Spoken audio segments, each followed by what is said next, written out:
Mga kapato, halo natin sa tawang mga kapato. Ihalo natin yan mga kapato sa tahong tsaka hipon mga kapato.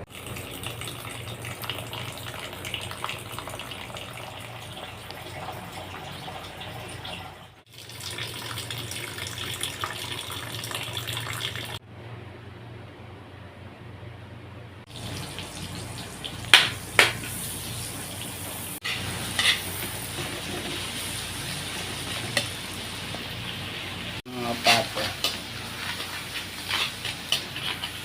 yun natin mga kapato.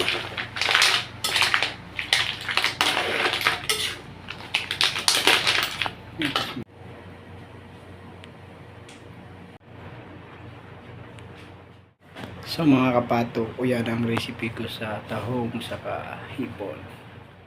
So, yan po yung recipe ko sa hipon saka tahong with mais saka daw. Ito ang ating hipon saka tahong with yellow corn. Yan mga kapato. Hindi maalis ang prutas. Melon ang binili ko ngayon. Melon. 2 peraso yan mga kapato. So ayan, luto na mga kapato. Kain na po tayo. Mga kapato, halina po kayo, luto na. Kain na po tayo.